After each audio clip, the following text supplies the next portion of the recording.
On our newscast this evening, the most wanted man in Korea, Yoo Byung-eun, the de facto owner of the Sewol-ho ferry, is found dead, but the investigation into April's ferry tragedy continues.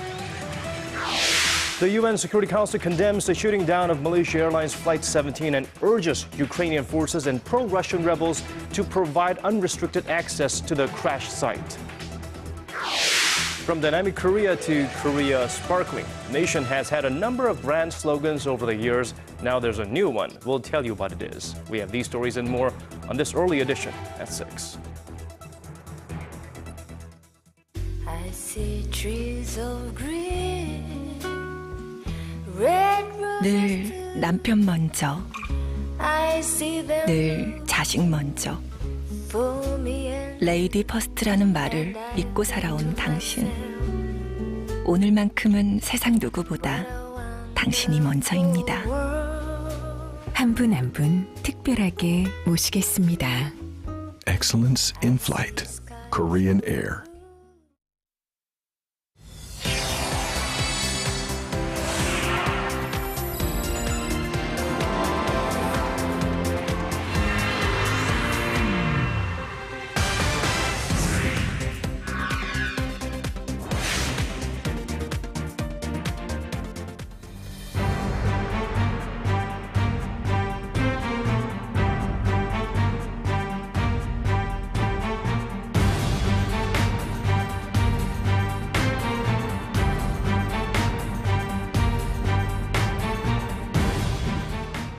It is 5 a.m. in New York, 12 noon in Gaza, and 6 p.m. on Tuesday, the 22nd of July here, live from Seoul, I'm Moon Gon-young. And I'm Daniel Che. Thank you for joining us.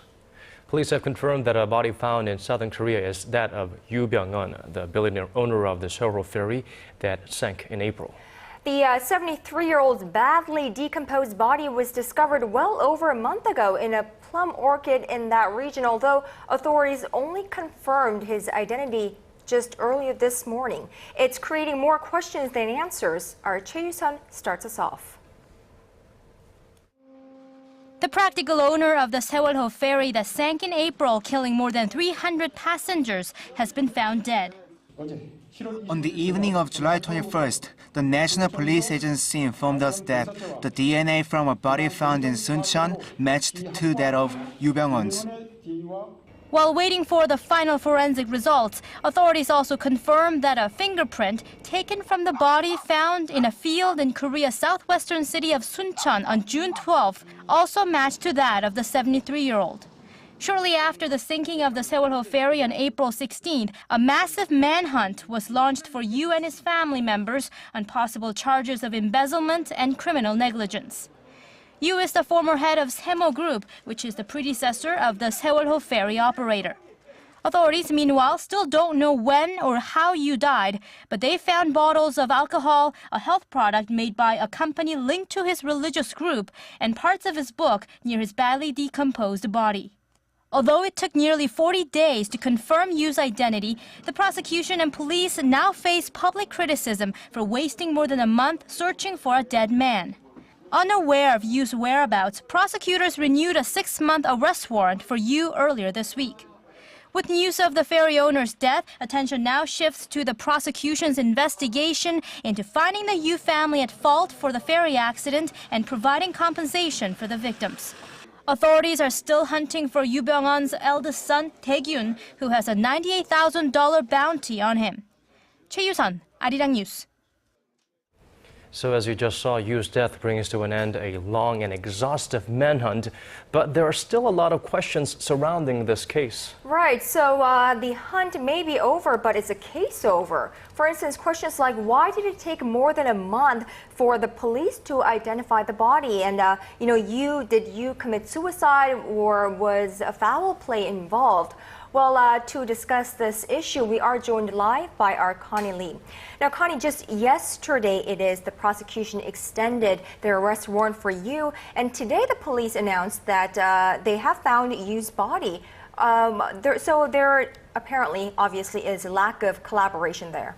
Right, and you would think that if the prosecution knew that there was a body that has been found that could have been Yoo Byung-eun, they would not have extended that arrest warrant. And as you said, today's announcement has raised a number of questions and has once again put the spotlight on the police and prosecution's investigation. Now, after the DNA results came out confirming that the body found was in fact Yoo Byung-eun, the National Police Agency did admit to mishandling the case. In particular, they mentioned failing to immediately connect the body found in June to Yoo Byung-eun. Well, you have to wonder what took them so long and what misguided them to the wrong direction. I mean, he was wearing a very expensive Italian jacket for one, and of course there were clues simply flooded around Yoo Byung-eun's body. Right. Well, according to the police, Yoo Byung-eun, the billionaire, was wearing a very high-priced Italian winter jacket in the middle of summer. We'll show you a mock-up here of how he was found. Yoo's body was apparently found on his back with a hat on, but without his shoes. And as you heard earlier, the body was badly decomposed. Now, a cloth bag was also found at his side with the phrase, "Love like a dream," etched on it. Now, that phrase is actually the title of his authored book. Now, what's inside the bag is interesting. Apparently, there were alcohol bottles, and Yoo was not said to be a drinker, but there were alcohol bottles found near his body. So I mean, we have been hearing that, you know, you only consumes organic foods, and, you know, there's specific kind of water that mineral water that he drinks, and, you know, he wasn't known to be to have been a drinker. So that's another question. Now, Yoo was, I think, apparently last seen at the end of May, but so that gives him a window of about a week and a little bit, Connie, until they have found a body that was so badly decomposed that the police did not know his identity until now, apparently. So is that time window, you know, so long for a body to decompose like 80%? Right, and actually, it also took the police 40 days to actually identify the body and to get the DNA results. So I talked to a forensic expert, and here is what he had to say about this. DNA testing is a technique, so it doesn't take long. However, the amount of time it takes is determined by the state of the body. If it was a fresh body, then DNA test results come out right away. But in the case with Yoo Byung-eun, his body was badly decomposed, so officials had to get DNA from his bones. And getting results from that is more difficult. His body was badly damaged because it was outdoors. It not only decomposed, but it was probably affected by flies and other insects. This probably had more of an effect on the body than just the decomposition. Right, so according to the professor, the body was out in the field, so not only did it decompose, but it was also affected by the possible bugs and insects that were probably around his body. And also, because it was so badly damaged, the DNA test results took longer. Right, because they had to you know, find something from his bones.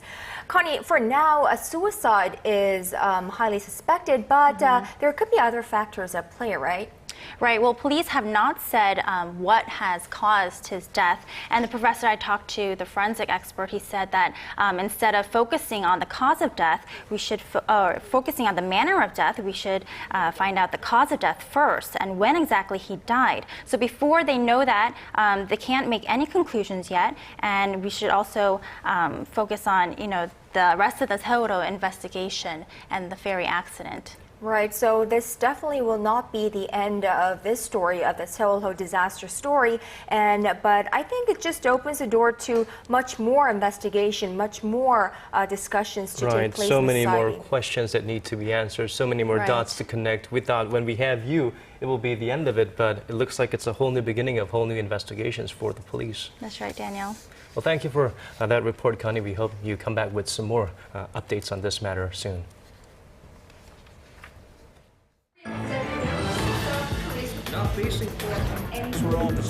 Digging deeper, getting to the bottom of stories that impact your life, talking with you on air and online, connecting you with experts on the world's most pressing issues.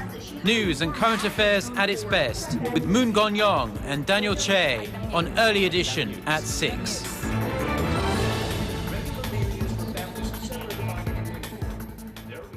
In other news, President Park Geun-hye wants her new economic team to mobilize and revitalize the Korean economy. Now, meeting with her new cabinet, including Finance Minister Choi Kyung-hwan for the first time this Tuesday, the president called on the government to direct finances toward areas that'll help people in their daily lives. She specifically pinpointed job creation and an increase in household income. Now, later this week, the government is set to announce its economic policy direction for the latter half of the year. And having that in mind, President Park also asked officials to focus on streamlining red tape and to keep tabs on the effects of the policies. Now, on national reforms, the president vowed to push forward with rooting out corruption and boosting the nation's safety systems. Meanwhile, Finance Minister Choi Kyung-hwan has been very busy since taking office last week. He met with the central bank governor yesterday and Monday, and today he met with the nation's business leaders. The business leaders used this opportunity to raise concerns about hints the new finance minister has been dropping about targeting the high reserves of the nation's biggest companies. Our Song Ji-sun has this report. The combined cash reserves of Korea's 10 largest conglomerates have doubled in just 5 years to $515 billion. That's 40% more than the government's budget for the whole of this year. Finance Minister Choi Kyung-hwan believes businesses must use these huge sums of money to reinvest, increase dividend payouts, and boost salaries in order to revitalize the economy. We plan to devise measures so that corporate income can flow into households through investment, dividends, or salaries. The dividend rate, the amount per share an investor receives when the dividend is paid, is lower in Korea than it is in any other emerging market. This means investors are getting lower returns as local companies stockpile their earnings. The minister has been pushing to tax companies that cling onto huge reserves. But businesses say the finance minister's plans would be akin to double taxation, stressing they plan to utilize reserves in the future. Companies think it's unfair to be taxed again after paying corporate taxes. The reserves and various assets like properties and other non-cash forms are often used for investment down the road. In their first meeting with the new finance minister on Tuesday, business leaders called for a more careful approach as there could be a number of unwanted side effects to the plans. They also called on Choi to push through reforms on deregulation. Song Ji-sun, Arirang News. Tucking your money away in a savings account is a low-risk way of building up your nest egg. But if that's your plan today in Korea, don't expect a decent yield. Korean banks have recently been lowering interest rates on savings accounts. Woody Bank, one of Korea's 4 major banks, has cut its interest rate for time deposits by 0.1 percentage points to 1.9%, while Hana Bank has lowered its interest rate for some of its installment savings products to 1.8%. The cut stems from a low-key rate trend and market expectations that it might slide even further as growth slows in the nation. And the nation's consolidated government budget posted a deficit of nearly 8 trillion won in the first 5 months of this year.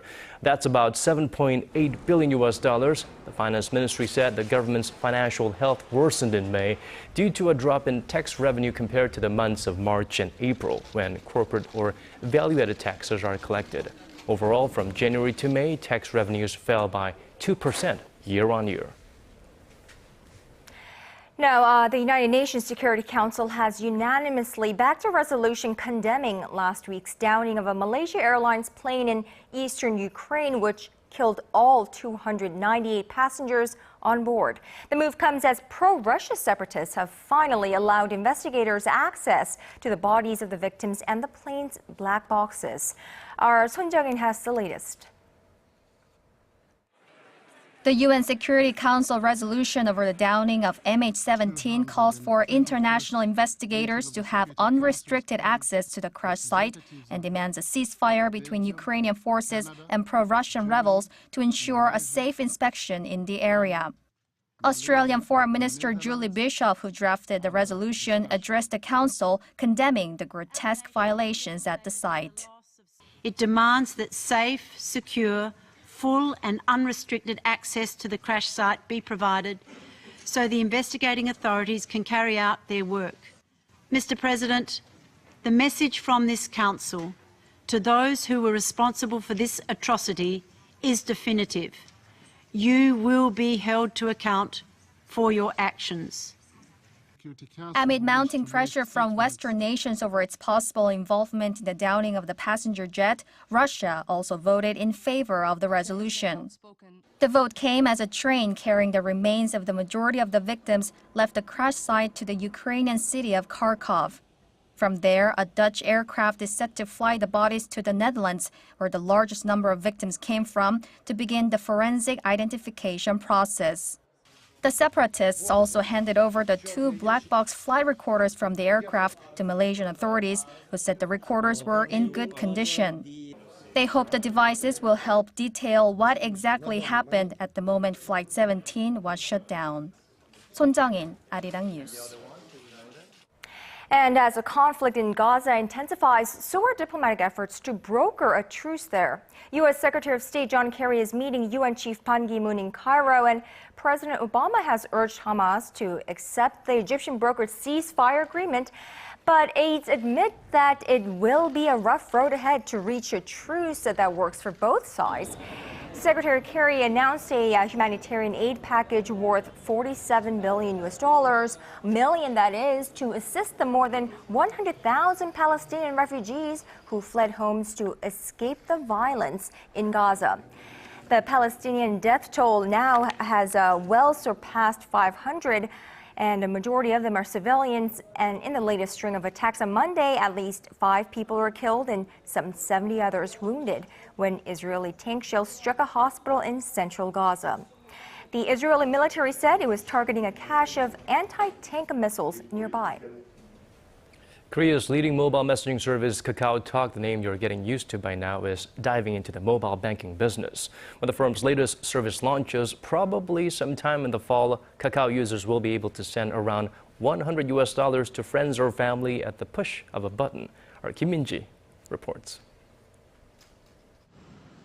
Boasting more than 30 million subscribers in Korea, KakaoTalk is already the nation's most popular messaging service, with a hand in mobile games and free online call services. But it has even bigger things in mind. To keep user numbers up, KakaoTalk plans to expand its services to allow for money transfers as soon as this September.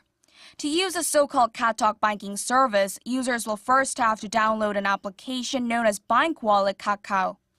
After going through a verification process, the user will be required to register their bank account details and set a password. After creating a virtual account and linking it to an actual banking account, people will be able to transfer around $100 each day and top off their accounts to about $500.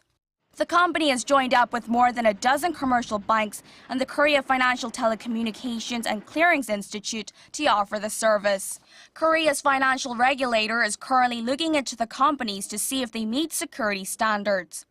It comes amid concerns of possible breaches, from the hacking of passwords and personal data to the theft of authentication certificates. Kim Min-ji, Arirang News.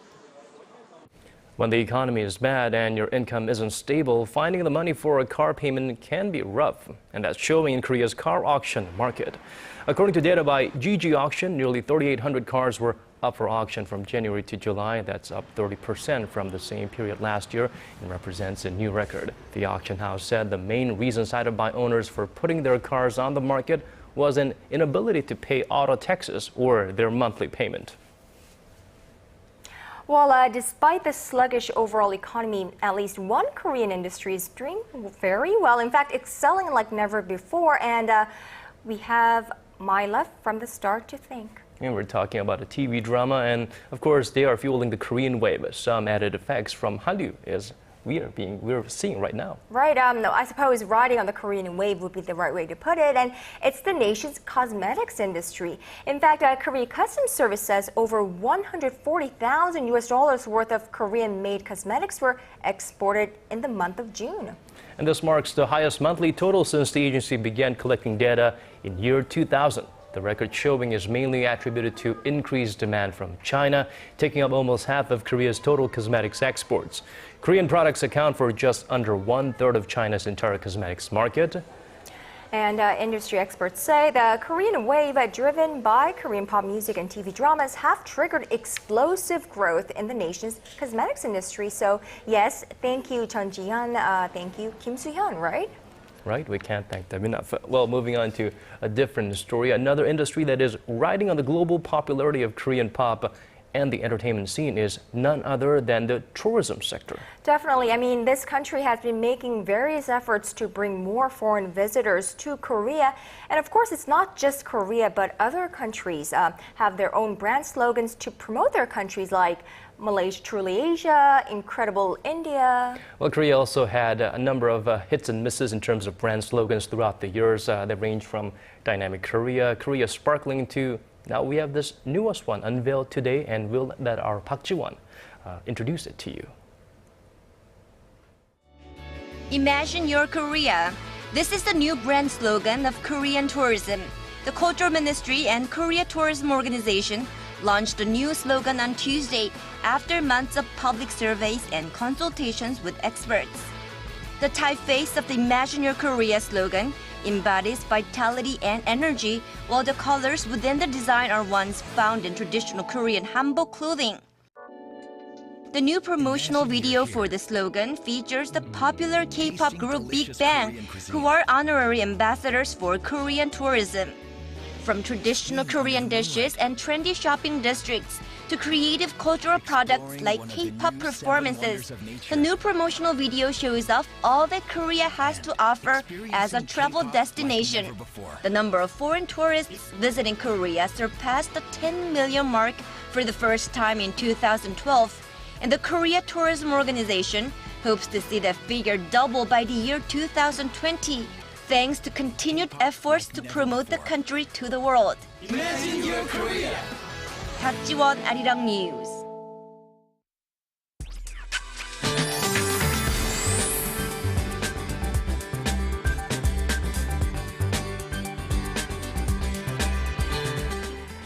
Well, weather-wise, we have some good news and some bad news. Apparently, Michelle was telling me the heat wave, I can feel it, is over for us here in the capital, but monsoon rain is taking its place. So let's turn to our Michelle Park at the Weather Center for the details. Michelle, how much rain are we expecting?